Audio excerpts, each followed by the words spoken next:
కలుగునుగాక. పరిశుద్ధ దినం, పరలోక తండ్రి ప్రేమను మనము జ్ఞాపకం చేసుకోవడానికి వచ్చిన దినం. ప్రకటన గ్రంథం 1వ అధ్యాయము 6వ వాక్యము.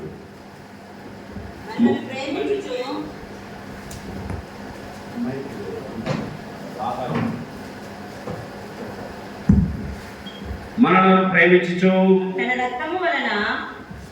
తన రక్తము వలన మన పాపముల నుండి మనల్ని విడిపించిన వానికి మహిమయు ప్రభావమును యుగయుగములు కలుగునుగాక.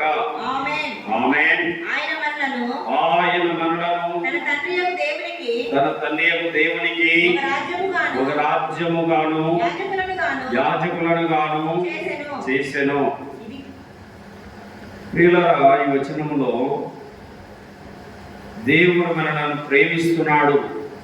మనలను ప్రేమించుచు దేవుడు మనల్ని ఏం చేశాడు? ప్రేమించాడు. ప్రేమ నిర్వచనం, ప్రేమ అంటే అర్థం దేవుడు మానవుడిగా దిగి రావడం, మన దెబ్బలు ఆయన తీసుకోవడం, మన కోసం శిలువలో మరణించడం. మనలను ప్రేమించాడు. ఈ లోకంలో ఎన్నో ప్రేమలు మనం చూస్తున్నాం. తల్లిదండ్రుల ప్రేమ, అన్నదమ్ముల ప్రేమ, అక్క చెల్లెళ్ళ ప్రేమ, బిడ్డల ప్రేమ, బావ బామర్దుల ప్రేమలు, ఎన్నో ప్రేమలు ఉన్నాయి. ఈ ప్రేమలు కలకాలం ఉండవు, కరిగిపోతాయి. కానీ ఒక్క ప్రేమ మాత్రమే శాశ్వత కాలం ఉంటుంది. అదే దేవుని ప్రేమ. చూడండి, మనను ప్రేమించుచు తన రక్తము వలన మన పాపముల నుండి మనం విడిపించిన వాడు. మన పాపముల నుంచి మనల్ని విడిపించాడు దేవుడు. ఏం చేశాడు చెప్పండినా? విడిపించాడు. మనల్ని విడిపించిన దేవుడు ప్రేమ. ఆఫ్రికా ఖండంలో మనుషులను అమ్ముతారు. ఆఫ్రికా ఖండంలో ఏం చేస్తారమ్మా? మనుషులను కూరగాయలు అమ్మినట్టు, పండ్లు అమ్మినట్టు, చికెన్ మటన్ అమ్మినట్టు మనుషులను అమ్ముతారు. ఆ మనిషిని ఆ వ్యక్తి కొనుక్కొని ఆ వ్యక్తి ఎన్నాళ్ళైనా సరే పని చేయించుకుంటాడు. ఇంత అన్నం పెడతాడు, పని చేయించుకుంటాడు. మళ్ళీ నచ్చకపోతే మళ్ళీ మార్కెట్లో తీసుకుపోయి మళ్ళీ వేరే వాళ్ళకి అమ్మేస్తాడు. ఇది ఆఫ్రికా ఖండంలో ఒక పని. ఒక చిన్న పిల్లవాడు బాలుడిగా ఉన్నప్పుడే అమ్మా నాన్న ఇద్దరు చనిపోయారు. వాడు వీళ్ళు కొంటున్నారు, వాళ్ళు కొంటున్నారు, అందరు కొనుక్కోవడం, కొన్నాళ్ళు వాడుకోవడం, పంపడం, మళ్ళీ మార్కెట్లో పెట్టి అమ్మడం. వాడు చిన్న పిల్లప్పటి నుంచి వాడికి ఇదే బాధ. నేను ఎంతకాలం ఈ బానిస జీవితం బ్రతకాలి, ఎంతకాలం నేను ఇతరులకు సేవ చేయాలి, నాకంటూ స్వాతంత్ర్యం లేదు, నేనంటూ ఒక వ్యక్తిగా ఎదగలేకపోతున్నానని బాధపడుతున్నాడు. ఓ రోజు మార్కెట్లో పిల్లవాడిని వేలం పడుతున్నారు. 1000 రూపాయలు అంటున్నాడు, ఒకడు 2000 అంటున్నాడు, 3000 అంటున్నాడు, ఒక 4000 అంటున్నాడు, 5000 అంటున్నాడు. పాడిపోతుంది పైకి. పాట వేల మాట సాగుతూ ఉన్నాయి. అలాంటి టైంలో ఒక పాస్టర్ గారు వెళ్ళారు ఆ మార్కెట్కి. ఏదో కూరగాయలు తీసుకొద్దామని మార్కెట్కి వెళ్తే ఆ పిల్లోని మార్కెట్లో వేలం పడుతున్నారు. అరే, ఇది ఎక్కడైనా బాబు, పిల్లలను అమ్ముతున్నారు ఇక్కడ అనేసి, సరే ఈ పిల్లోని ఎలాగైనా సరే నేను విడిపించాలా అని ఆ వేలపాట దగ్గర నిలబడి అందరూ 5, 6, 7 అంటుంటే నేను 10,000 ఇస్తానన్నాడు. 8,000 ఇస్తానన్నాడక, నేను 10,000 ఇస్తానన్నాడు. ఒకటోసారి, రెండోసారి, మూడోసారి అని చెప్పేసి ఆ 10,000 రూపాయలు తీసుకొని పిల్లోని ఆ పాస్ గారికి అప్పగించేసినాడు. పాస్ గారు దారిలో పోతూ కారులో ఎక్కించుకుని ఆ పిల్లోని మంచి బట్టలు ఒక షాప్ దగ్గర నిలబెట్టి, ఇంకా ఇంట్లో బానిసకు పనిచేసే వ్యక్తికి ఎలాంటి బట్టలు ఇస్తారమ్మా? చిరిగిపోయినవి పాత బట్టలు ఇస్తారు కదా. కానీ ఈ పిల్లోని గట్టగా అది పాస్ గారు దారిలో పోతూ కొత్త బట్టలు తీసుకున్నాడు. 2-3 జతలు కొత్త బట్టలు కొనిపించినాడు. ఇంటికి తీసుకెళ్ళినాడు. ఇంటికి తీసుకెళ్తే కుర్చీలు కూర్చోనంటే కూర్చోడానికి ఆ పిల్లోడు కింద కూర్చుంటున్నాడు. నేను బానిసనయ్యా, నేను ఇంట్లో పని మనిషినయ్యా అంటున్నాడు. లేదు బాబు, పైన కూర్చోని చెప్పి కుర్చీలు కూర్చోబెట్టి మంచి భోజనాలు, డైనింగ్ టేబుల్ మీద అన్ని రకాల భోజనాలు పెట్టి నీకు నచ్చినవి తినమన్నాడు. కడుపు నిండా తిన్నాడు ఆ పిల్లడు తృప్తిగా.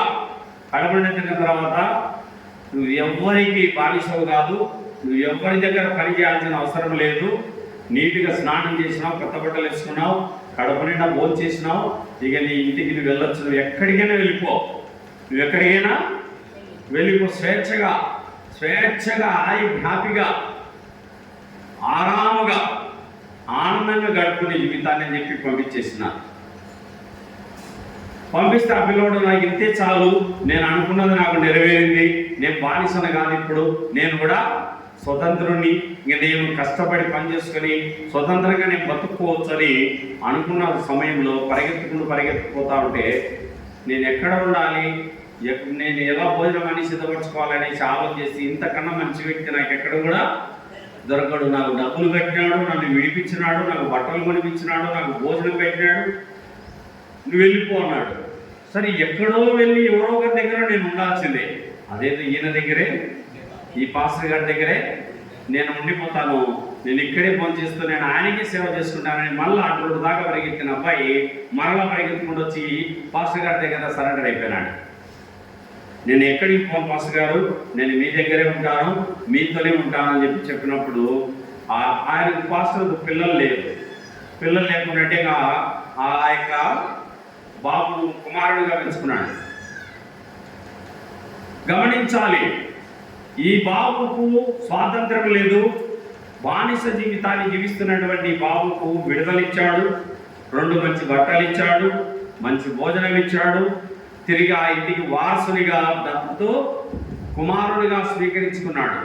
అలాగే దేవుడు కూడా మనలను ప్రేమించి తన రక్తముతో మనలను కడిగి విమోచించి పరిశుద్ధపరిచి ఆ రక్తంతో దేవుడు మనలను కడిగి శుద్ధి చేసి తన రాజ్య నివాసులుగా చేసుకున్నాడు. అదే వచనంలో ఆయన మనలను తన తండ్రి దేవునికి ఒక రాజ్యముగాను యాజకులను గాను చేశాడు. ఎంత గొప్ప దేవుడు! ఆయన మనలను తన తండ్రి దేవునికి ఒక రాజ్యముగా యాజకులుగా చేసుకున్నాడు.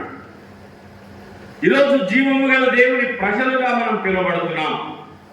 దేవుడు తన స్వరక్తం ఇచ్చి ఆ స్వరక్తముతో నిన్ను నన్ను శుద్ధి చేసి ఆ రక్తంతో నిన్ను నన్ను కడిగి పవిత్రపరిచాడు. ప్రకటన గ్రంథము 5వ అధ్యాయము 9వ వాక్యము. ప్రకటన గ్రంథము 5వ అధ్యాయము 9వ వాక్యము.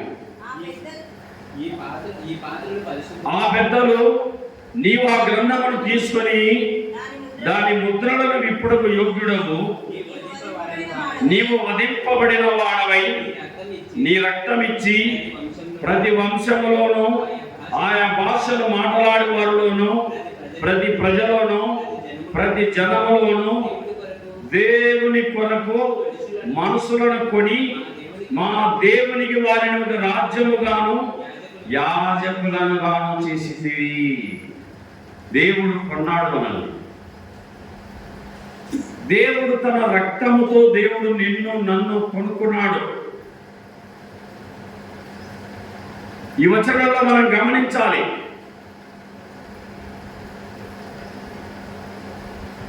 నీ రక్తం ఇచ్చి దేవుడు ఏమి ఇచ్చినాడు మన కోసం?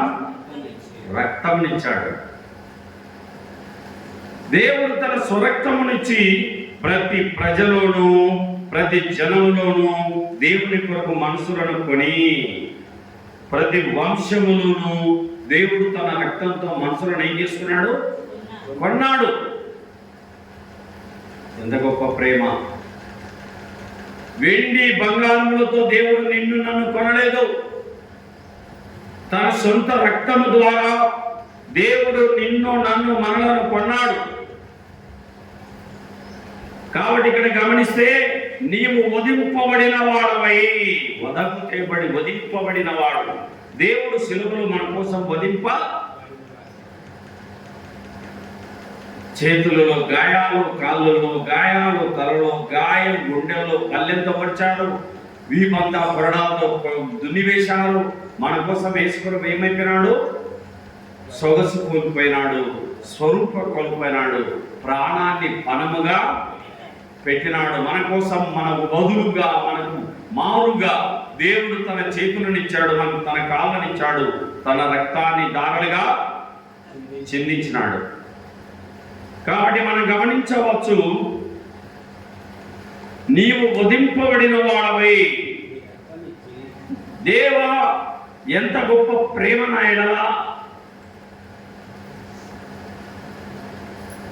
సిలువలో బలైన దేవుని గొర్రె పిల్ల, విలువైన నీ ప్రేమన్ వివరింతు శ్రేయస్సు. ఆనాటి యూదులే నిన్ను చంపిరనుకొంటి, ఆనాటి యూదులే నిన్ను చంపిరనుకొంటి. కాదు కాదయ్యో నా పాపాలు నమునకే, కాదు కాదయ్యో నా పాపాలు నమునకే. సిలువలో బలి అయినా దేవుని గొర్రె పిల్ల, విలువైన నీ ప్రేమన్ వివరింతు శ్రేయస్సు. పరలోకపు తండ్రి భూలోకానికి మానవుడిగా దిగి వచ్చి ఆ కల్వరి శిలువలో తన ప్రాణాన్ని పణముగా ఇచ్చాడు కనుక ఆయన మనలను ప్రేమించాడని దేవుని వాక్యంలో మనము చూస్తున్నాం. ప్రేమకు నిర్వచనం దేవుడు మనకు బదులుగా మరణించడమే, దేవుడు మనకు బదులుగా శిక్షను శిలువలో భరించడమే, మనకు మారుగా రక్తాన్ని చిందించడం. నీవు వధింపబడిన వాడవై అన్నాడు. నీ రక్తమునిచ్చి, దేవుడు ఏమిచ్చినాడు మన కోసం? రక్తమునిచ్చి, ఆ రక్తముతో మనుషులను కొని ప్రతి వంశములోను, ఆయా భాషలు మాట్లాడు వారిలోను, ప్రతి ప్రజలోను, ప్రతి జనములోను దేవుని కొరకు మనసులను కొని. ఎంత గొప్ప ప్రేమ! దేవుడు నిన్ను ఊరికే కొనుక్కోలేదు, రక్తంతో కొనుక్కున్నాడు. తన స్వరక్తముతో, పరిశుద్ధ రక్తముతో దేవుడు నిన్ను నన్ను కొని తన సొత్తుగా, తన సంపాద్యముగా, తన ప్రజగా దేవుడు నిన్ను నన్ను చేసుకున్నాడు. కాబట్టి వచనాల్లో మనము రండి. మత్తయి సువార్త 26:28. మత్తయి సువార్త 26:28. ఇది నా రక్తము, రాధా నువ్వు మాత్రం చదువు, ఇద్దరొద్దు. ఒక్కరు చదవాలి. నెక్స్ట్ వీక్ ఆయన చదువుతాడు, ఈ వారంలో చదువు. ఇది నా రక్తము అనగా పాప క్షమాపణ నిమిత్తము అనేకుల కోసం చిందించబడిన నిబంధన రక్తము. ఇది నా రక్తము. దేవుడు ఏమంటున్నాడు ఇక్కడ? ఇది నా రక్తము అనగా పాప క్షమాపణ నిమిత్తము అనేకుల కొరకు చిందింపబడుచున్న నిబంధన, క్రొత్త నిబంధన.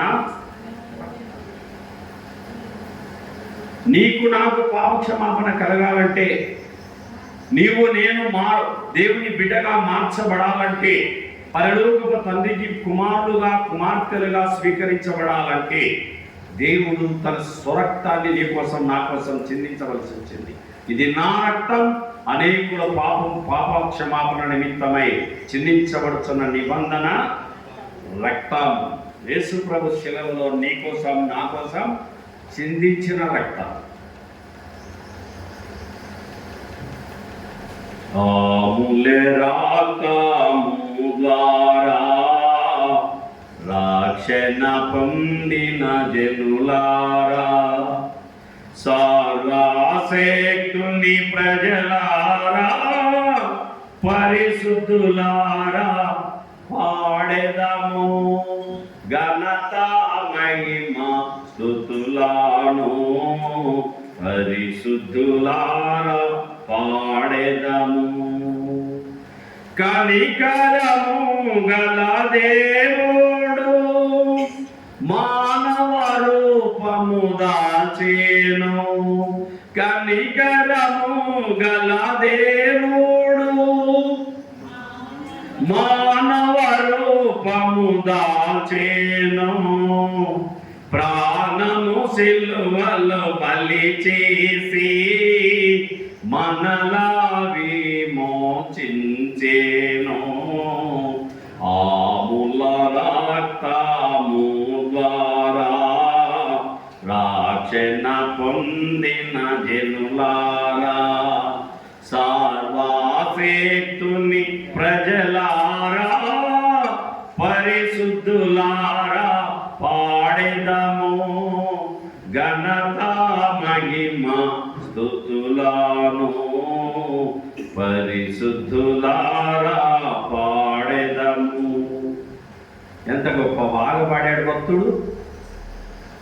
కనికరము గల దేవుడు మన కోసం శిలువనెక్కి తన రక్తాన్ని చిందించి ఆ రక్తముతో నిన్ను నన్ను కొని నీవు నేను సాతాను అంగడిలో ఉండగా, పాపముల చేత అపరాధముల చేత చచ్చిన వారమై ఉండగా, దేవునికి అవిధేయులుగా ఉండగా, దేవునికి శత్రువులుగా ఉండగా, బలహీనులమై ఉండగా, భక్తిహీనులమై ఉండగా, దేవుడు నీ కోసం నా కోసం ఆ శిలువనెక్కి తన రక్తాన్ని గార్చి ఆ రక్తముతో నిన్ను నన్ను కడిగి తన సొత్తుగా నిన్ను నన్ను చేసుకున్నాడు. అందుకే ఆయన గొప్ప ప్రేమ. దేవుడు గొప్ప ప్రేమను నీ పట్ల నా పట్ల చూపించాడు. అపోస్తలుల కార్యముల గ్రంథము 20వ అధ్యాయము 28వ వచనము. అపోస్తలుల కార్యములు 20:28. దేవుడు తన స్వరక్తమిచ్చి సంపాదించిన తన సంఘమును కాయుటకు పరిశుద్ధాత్మ మిమ్మును దేని యందు అధ్యక్షులుగా ఉంచెను. ఆ యావత్తు మందను గుర్చి మీ మట్టుకు మిమ్మును గుర్చి జాగ్రత్తగా ఉండుడి. దేవుడు తన స్వరక్తమిచ్చి, సొంత రక్తాన్ని ఇచ్చినాడు మన కోసం. ఏ రక్తం ఇచ్చినాడమ్మా? ఇది నా రక్తం, అనేకుల పాప క్షమాపణ కొరకై చెందించబడిన నిబంధన రక్తం. దేవుడు తన స్వరక్తమిచ్చి సంపాదించిన సంఘం. ఈరోజు సంఘం అనగా మనమే, దేవుని బిడలమైన మనము. ఆయన స్వరక్తము చేత కడగబడి నీతిమంతులుగా, నిర్దోషులుగా, నిరపరాధులుగా, నిష్కలంకులుగా, పరలోక పౌరులుగా, పరిశుద్ధ జనముగా, దేవుని సొత్తుగా ఈరోజు మనం చేయబడ్డాము. ఇది దేవుని మహాకృప. ఇది దేవుని మహాకృప. ఆయన నిన్ను ప్రేమించి నన్ను ప్రేమించి తన యొక్క సొత్తుగా చేసుకున్నాడు. చూడండి, యోహాను సువార్త 6:56. యోహాను సువార్త 6:56.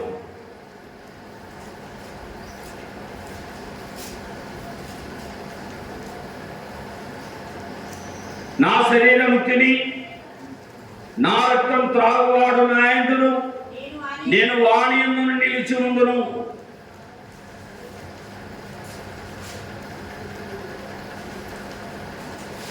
యాభై 4లో నా శరీరము తిని నా రక్తం త్రాగువాడే నిత్య జీవము గలవాడు, అంత్య దినమున నేను వానిని లేపుదును. నా శరీరము నిజమైన ఆహారమును, నా రక్తము నిజమైన పానమునై ఉన్నది. నా శరీరము తిని నా రక్తం త్రాగువాడు నా యందును, నేను వాని యందును నిలిచి ఉందును. యేసుప్రభు అంటున్నాడు, నా రక్తము, నా శరీరమును, నా రక్తం త్రాగి నా శరీరాన్ని తినవాడు నిత్య జీవము గలవాడు. ఈరోజు మన ముందు బల్ల ఉంది.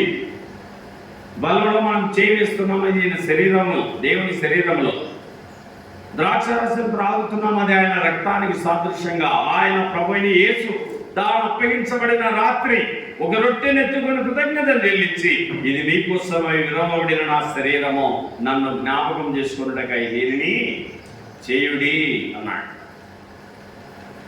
ఆ ప్రకారమే బైరమైన పిమ్మట ఆయన ఒక పాత్రను ఎత్తుకొని కృతజ్ఞతలు చెల్లించి, ఇది మీకోసమై చెల్లించబడిన నా నిబంధన రక్తము, అనేకుల పాపక్షమాపణ కొరకై చెల్లించబడిన నిబంధన రక్తం కనుక ఆయన రక్తమాంసములలో పాలిభాగాలు పొందుకుంటున్నాను.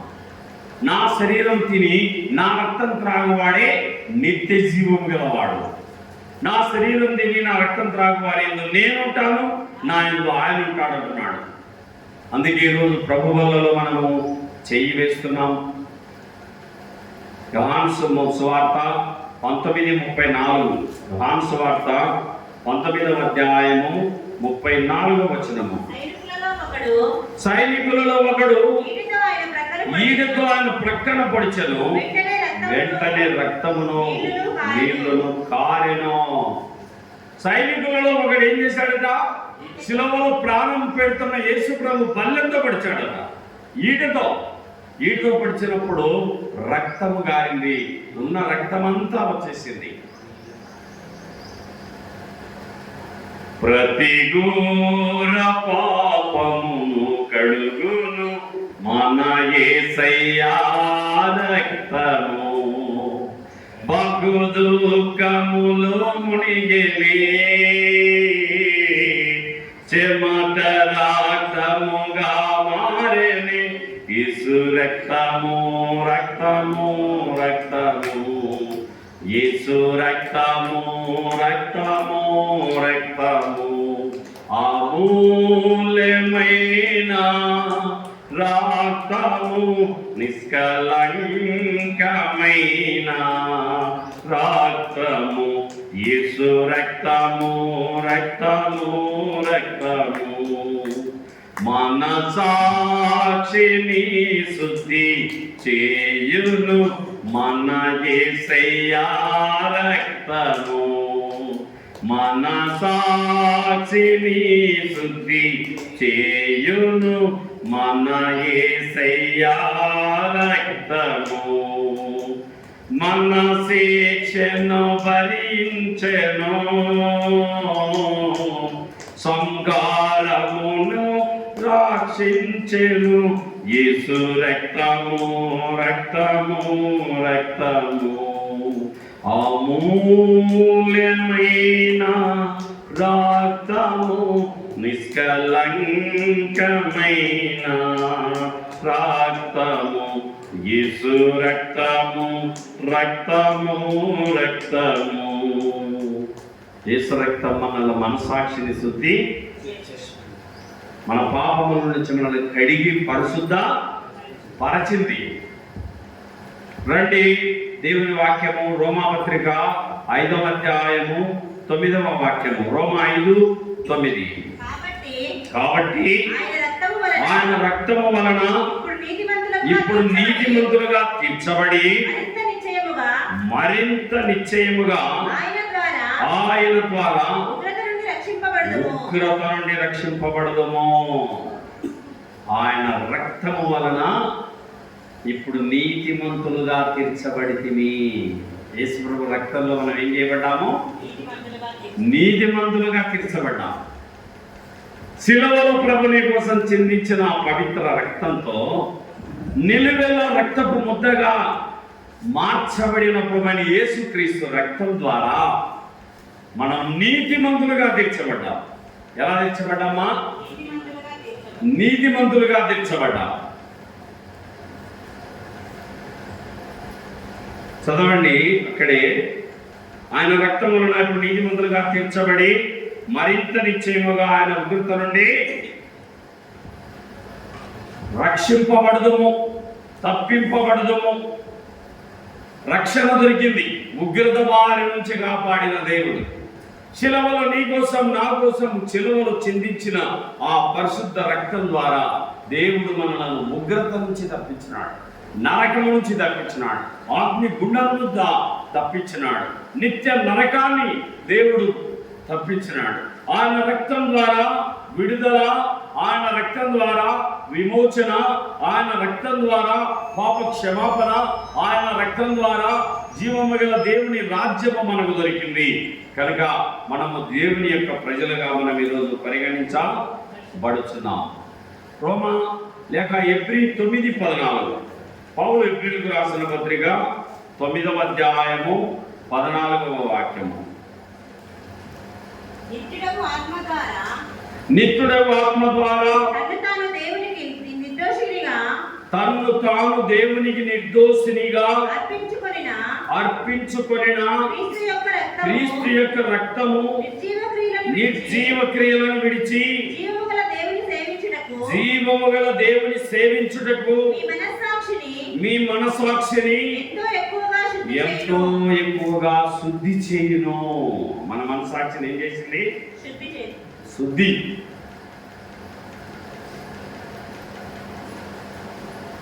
నిత్యుడవు ఆత్మ ద్వారా తన్ను తాను దేవునికి నిర్దోషిగా అర్పించుకొనిన ప్రభువైన యేసుక్రీస్తు యొక్క రక్తము నిర్జీవ క్రియలను విడిచి జీవము గల దేవుని సేవించుటకు, జీవము గల దేవుని సేవించుటకు, నిర్జీవ క్రియలను విడిచి, జీవము లేని క్రియలను విడిచి, చెడు క్రియలను విడిచి, చెడు నడతను విడిచి, పాపపు అలవాట్లు విడిచి, పాపపు తలంపును విడిచి, చెడు తలమును విడిచి, నిర్జీవ క్రియలను విడిచి జీవము గల దేవుని సేవించుటకు మీ మనస్సాక్షిని ఎంతో ఎక్కువగా శుద్ధి ఏం చేసిందమ్మా? యేసుప్రభు రక్తం మనను శుద్ధి చేసింది. దేవుడు తన రక్తం ద్వారా మనకు విమోచనిచ్చాడు. ఆ రక్తం ద్వారా మన మనస్సాక్షిని కడిగి పవిత్రపరిచాడు.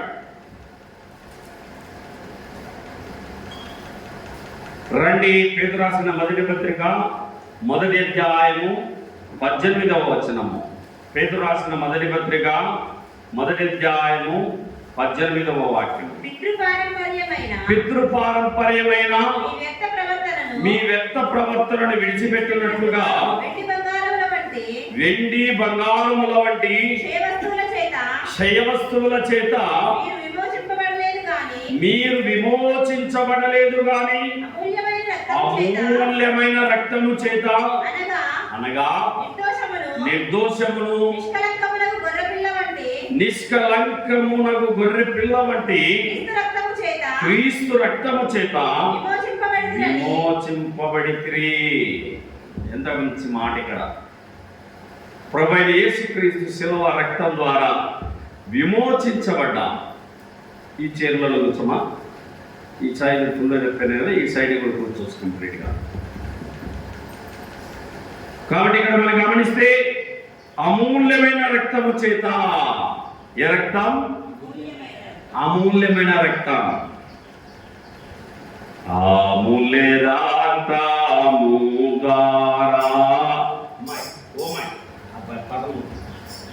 అమూల్య రక్తము ద్వారా రక్షణ పొందిన జనులారా, సర్వశక్తుని ప్రజలారా, పరిశుద్ధులారా, పాడెదము ఘనత మహిమ స్తుతులను.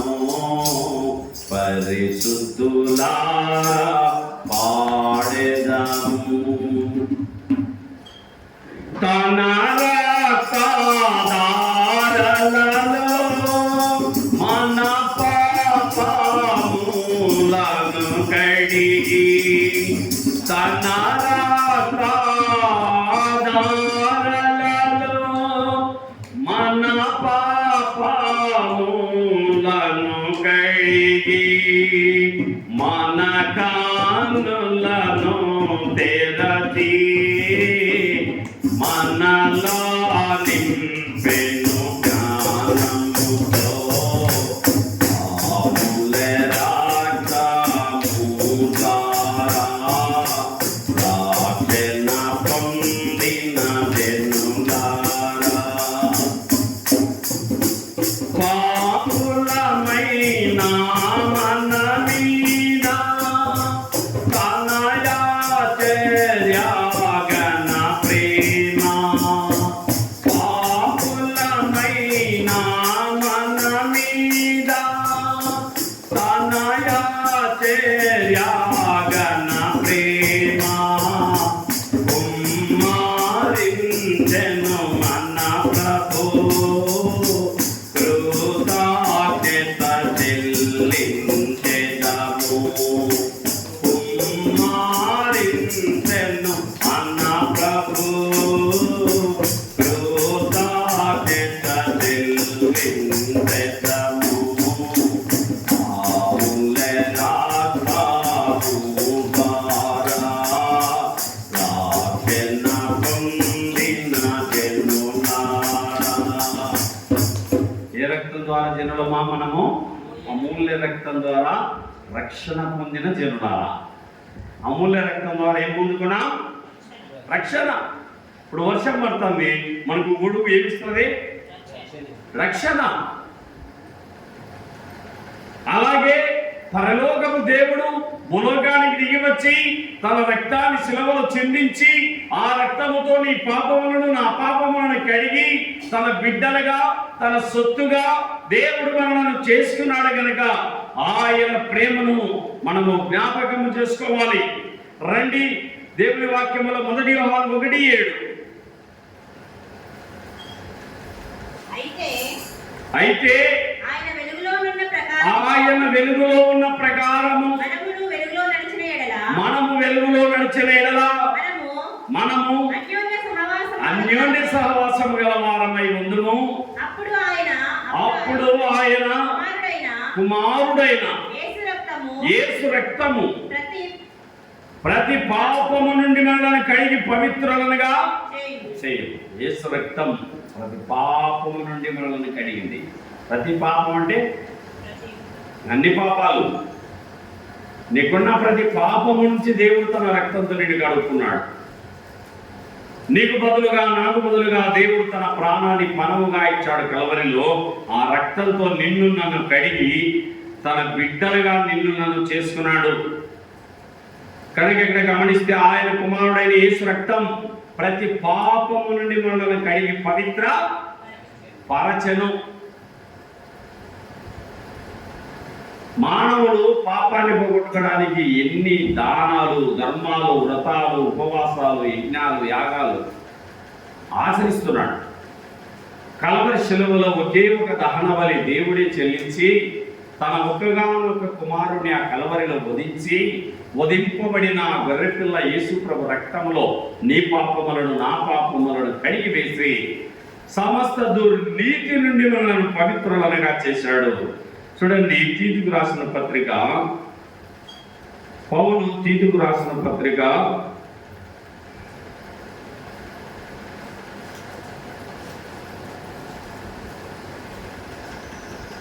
2వ అధ్యాయము 12వ వచనం.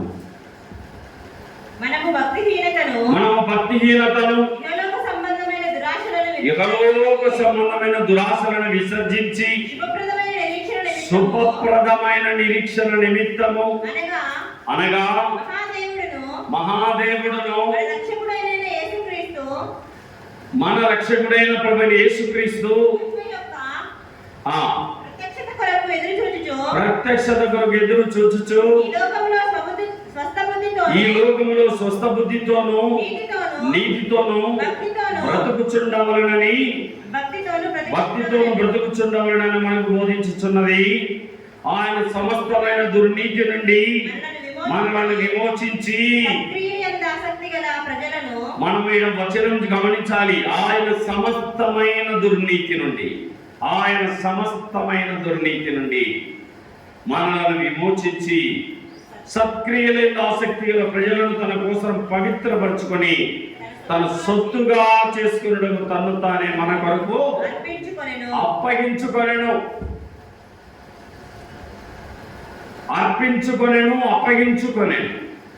మన భక్తిహీనతను, మన బుద్ధిహీనతను, మన అజ్ఞానమును, అవివేకమును, వీటన్నిటి నుంచి దేవుడు మనల్ని విడిపించాడు. ఇహలోక సంబంధమైన దురాశల నుంచి విడిపించాడు. మహాదేవుడు మన రక్షకుడైన యేసుక్రీస్తు మహిమ యొక్క ప్రత్యక్షత కోసం ఎదురు చూచువారిగా చేశాడు. ఈ లోకములో మంచి బుద్ధితో, నీతితో, భక్తితో బతకడానికి మనకు దేవుడు నేర్పాడు. శిలవలో చిందించిన రక్తం ద్వారా జ్ఞానవంతులుగా, తెలివిపరులుగా, భక్తిపరులుగా, జీవము గల దేవుని బిడ్డలుగా, ఆయన యొక్క నీతిమంతులుగా, నిర్దోషులుగా బ్రతకడానికి యేసు ప్రభు రక్తం మనకు తోడ్పడింది. కలవరిలో చిందించిన మన ప్రభు యేసుక్రీస్తు చిందించిన ఆ రక్తం ద్వారా సమస్త దుర్నీతి నుండి మనల్ని విమోచించాడు. ప్రతి విధమైన పాపాన్ని దేవుడు తన రక్తముతో కడిగివేసి నిన్ను నన్ను శుద్ధునిగా చేశాడు. అందులో దేవుని ప్రేమను మనము ఎరుగుదము. ప్రకటన గ్రంథము 7వ అధ్యాయము 14వ వాక్యం. ప్రకటన 7:14. అందుకు నేను, ఆ అయ్యా, నీకే తెలియననగా అతడు ఈలాగు నాతో చెప్పెను, వీరు మహాశ్రమల నుండి వచ్చిన వారు గొర్రెపిల్ల రక్తములో, శిలువలో చిందించిన గొర్రెపిల్ల రక్తములో తమ వస్త్రములను ఉదుకుకొని వాటిని తెలుపు చేసుకొనిరి. శిలువలో చిందించిన రక్తంతో మన వస్త్రం ఏమైంది? హృదయ వస్త్రం. తల శుభ్రంగా వాళ్ళని షాంపూ వాడతాం, గుడ్డలు శుభ్రంగా వాళ్ళని గుడ్డల సబ్బు వాడుతున్నాం, ఒళ్ళు శుభ్రంగా వాళ్ళని వాసన సబ్బు వాడుతున్నాం. గుండె శుభ్రం కావాలి, ఈ హృదయం శుద్ధి కావాలి. కలవరిలో దేవుడు చిందించిన రక్తంతో దేవుడు మన హృదయం అనే వస్త్రాన్ని తెలుపు చేశాడు. పాపము అంటే నలుపు, యేసు రక్తము ఎరుపు. మన యొక్క హృదయము చెడిపోయిన హృదయం అయితే దాన్ని యేసు ప్రభు తన రక్తంతో కడిగి మన హృదయాన్ని తెలుపు చేశాడు. నల్లగా ఉన్న మన జీవితం, పాపముతో నింపబడిన మన జీవితం యేసు ప్రభు రక్తం ద్వారా కడగబడింది, ఆయన సొత్తుగా చేయబడింది. ప్రకటన గ్రంథం 12వ అధ్యాయము 11వ వాక్యము. ప్రకటన 12:11. వారు గొర్రెపిల్ల రక్తమును బట్టి తామిచ్చిన సాక్ష్యమును బట్టి వారిని జయించి ఉన్నారు, కానీ మరణము వరకు తమ ప్రాణములను ప్రేమించిన వారు కారు. ఇక్కడ మనం గమనిస్తే వారు గొర్రెపిల్ల రక్తమును బట్టి తామిచ్చిన సాక్ష్యమును బట్టి సాతానును జయించి ఉన్నారు అంటున్నాడు. ఈ లోకంలో సాతానుడు ఉన్నాడు. పగలు రాత్రి ఎట్లుందో, మేలు కీడు ఎట్లుందో, లాభము నష్టం ఎట్లుందో, అలాగే దేవుడు దయ్యం రెండు ఉన్నాయి. దేవుడు ఉన్నాడు, దేవునికి విరోధి అయిన అపవాది ఉన్నాడు. వాడు పాపములో మనలను పడదోశాడు. ఏదేను వనములో ఆదాము వలను పాపములో పడదోశాడు. దేవుడు తినవద్దన్న పండును తినేటట్టుగా చేశాడు. మానవుడు దేవుడికి దూరమయ్యేటట్టుగా చేశాడు. ఆదామవ్వలు దేవుని పోలిక, దేవునితో స్నేహం చేసేవారు. దేవుని తినవద్దన్న పండును తినేటట్టుగా పురికొల్పాడు. ఆ పండు ముట్టవద్దు, ఆ పండును తినవద్దు, ఆ పండు ముట్టు దినమును తినుదినమున మీరు చనిపోతారు అని యేసు ప్రభు నొక్కి చెప్పిన అదే పండును తినడానికి ఆదామవ్వలను పురికొల్పాడు. వారు తిని ఆ పండును తిని ఏం చేశారు?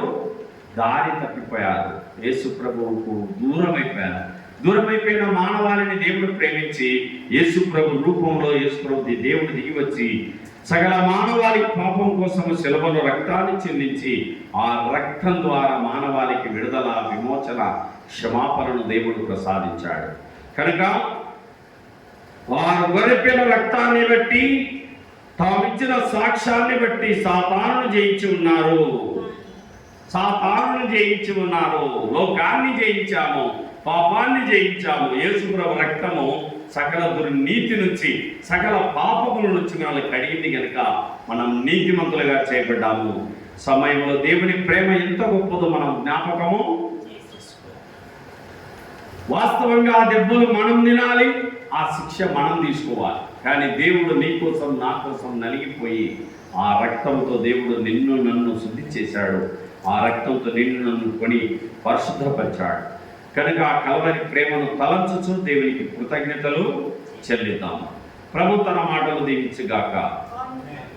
ఆయన ప్రేమను తలంచుచు ఆయనకు కృతజ్ఞతలు చెల్లించాలి. ప్రేమ గల మా పరలోకపు తండ్రి, దయగల మా ప్రభువానికి స్తోత్రములు.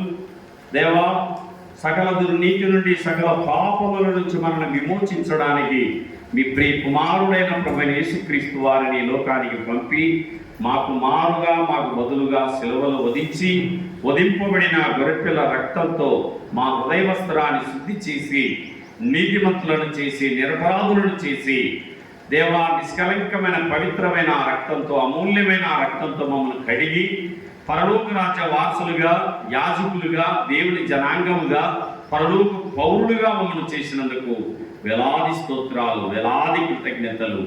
రక్షకుడైన యేసు ప్రభు నామమున వేలాది స్తోత్రాలు, వేలాది కృతజ్ఞతలు సమర్పిస్తున్నాము పరలోక తండ్రి.